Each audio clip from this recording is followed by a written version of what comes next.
اعوذ باللہ من الشیطان الرجیم بسم اللہ الرحمن الرحیم۔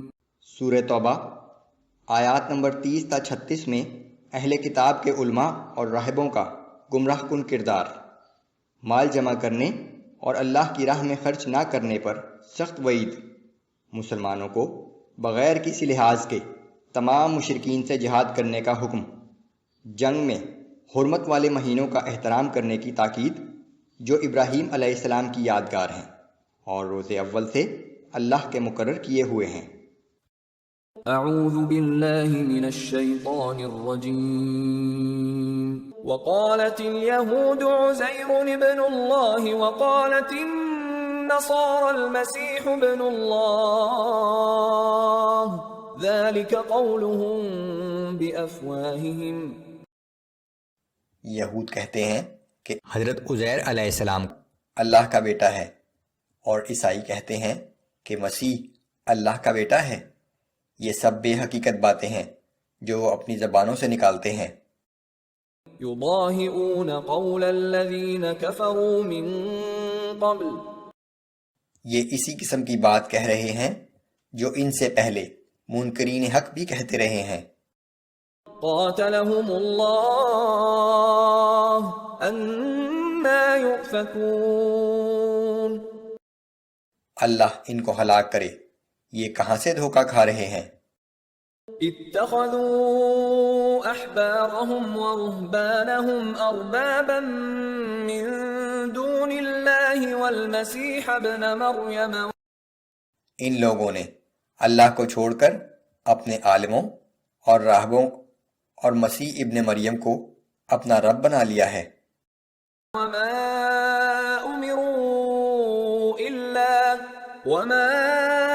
امروا الا ليعبدوا الها واحدا لا الہ الا هو۔ حالانکہ انہیں صرف ایک اکیلے معبود کی بندگی کا حکم دیا گیا تھا جس کے سوا کوئی معبود حقیقی نہیں۔ سبحانہ عما یشرکون۔ وہ ان چیزوں سے پاک ہے جنہیں یہ شریک ٹھہراتے ہیں۔ حلال اور حرام قرار دینے کا اختیار صرف اللہ کو حاصل ہے۔ کسی بھی دوسرے شخص کو یہ اختیار دینا اسے اپنا رب سمجھنے کے مترادف ہے۔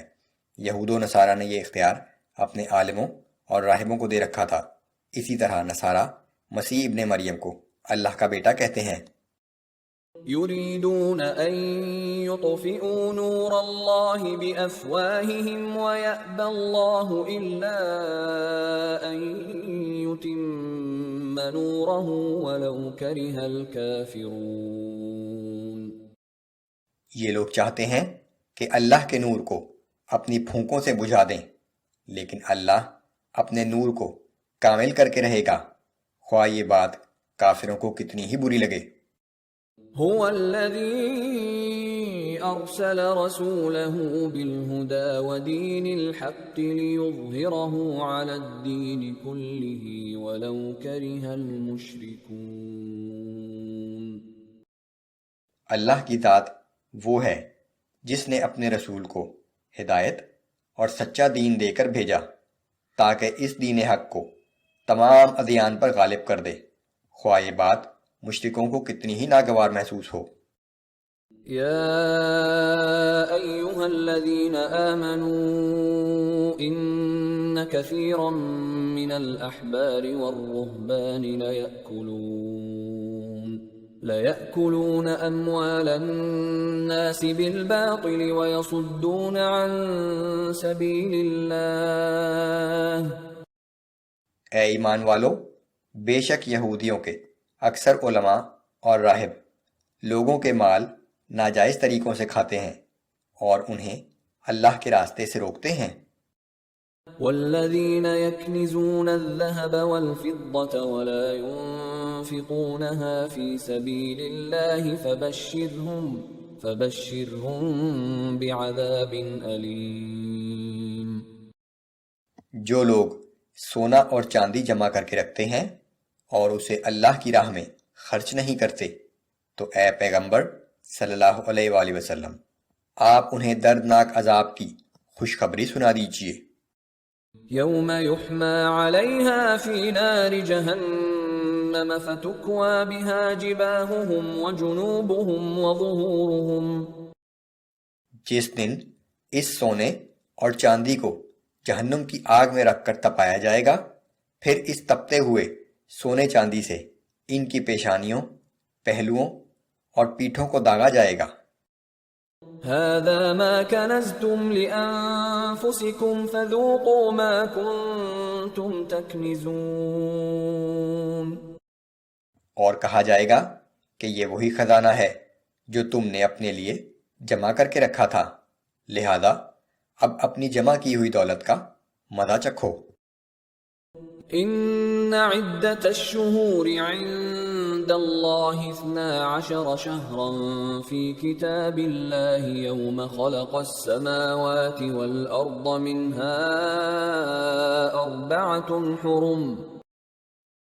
بے شک جس دن سے اللہ نے آسمانوں اور زمین کو پیدا کیا، اس دن سے اللہ کے نزدیک اس کی کتاب یعنی لوح محفوظ کے مطابق مہینوں کی تعداد 12 ہی ہے۔ ان مہینوں میں سے 4 حرمت والے مہینے ہیں۔ 12 مہینے بالترتیب محرم، صفر، ربیع الاول، ربیع الثانی، جمادی الاول، جمادی الثانی، رجب، شعبان، رمضان، شوال، ذی القعدہ، ذی الحجہ ہیں، جبکہ ان میں محرم، رجب، ذی القعدہ اور ذی الحج حرمت والے مہینے ہیں جن میں قتال و جدال کی بالخصوص ممانعت ہے۔ ذلك الدين القيم فلا تظلموا فيهن أنفسكم وقاتلوا المشركين كافة كما يقاتلونكم كافة۔ یہی سیدھا اور مستحکم دین ہے، لہذا ان حرمت والے مہینوں میں ناحق قتال سے اپنے آپ پر ظلم نہ کرو، اور تمام مشرکین سے اسی طرح اکٹھے ہو کر جنگ کرو جس طرح وہ تم سے اکٹھے ہو کر لڑتے ہیں۔ وَاعْلَمُوا أَنَّ اللَّهَ مَعَ الْمُتَّقِينَ، اور یہ یاد رکھنا کہ اللہ پرہیزگار لوگوں کے ساتھ ہے۔